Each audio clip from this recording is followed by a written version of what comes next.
This is a Circa 1940 American slicing machine, a Deli Meat Slicer.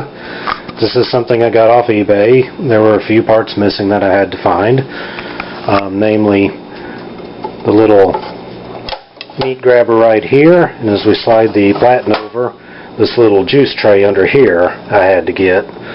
None of this impeded the function of the machine. I actually had this part. The one I had was discolored and in bad shape.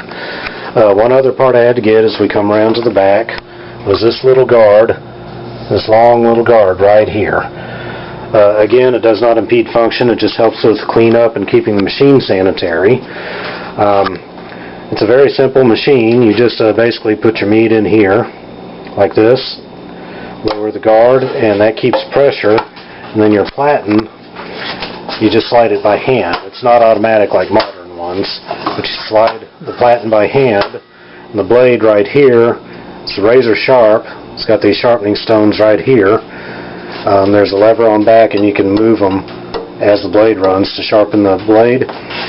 The slice thickness adjuster, this guard right here, along with this base right here, are controlled by this lever system that goes under the machine, and as you slide it over, you can see the guard opens up, and it will slice up to a ½ inch thick, or much thinner than 1/16 of an inch even, which when you're doing meat, that just falls apart. It doesn't really hold together. I like to set this about right here when I do my beef jerky, and that gives me a slice of meat of about 1/8 of an inch.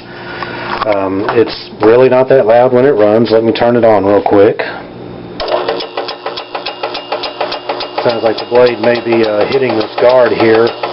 As I press it, that stops doing it. This is powered by a 1/3 horsepower Emerson motor, which is back here. This is back in the days when these motors were all iron, and this motor weighs 20 to 25 pounds. The entire machine, with a cast iron base, the slide platten under here is iron.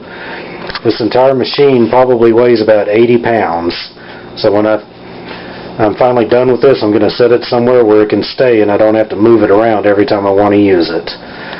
In a minute, I am going to slice a rump roast to make some beef jerky.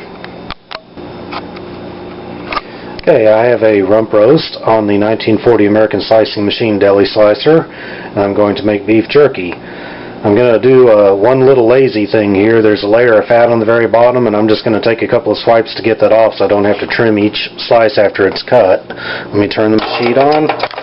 Sometimes you kind of have to help this along.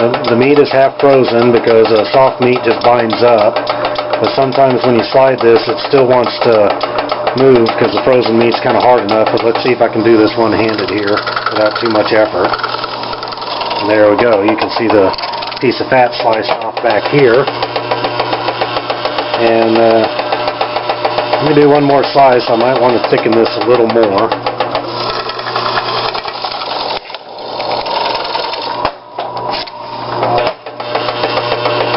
Actually, I think that's going to come out to be the perfect thickness. So I'm going to turn the meat down and get smaller sections across this, and I think that'll work best for jerky. Here I go with the meat sliced, the meat turned. I'll just do a few slices here. Actually operates pretty easily. Like I said, the meat's half frozen, otherwise it just tends to bunch up and bind up and not want to slide through. Let me see if I can get a shot of this side of it here. As we slide across, there goes the slice of meat. And there you have it. 1940 American slicing machine Deli Meat Slicer.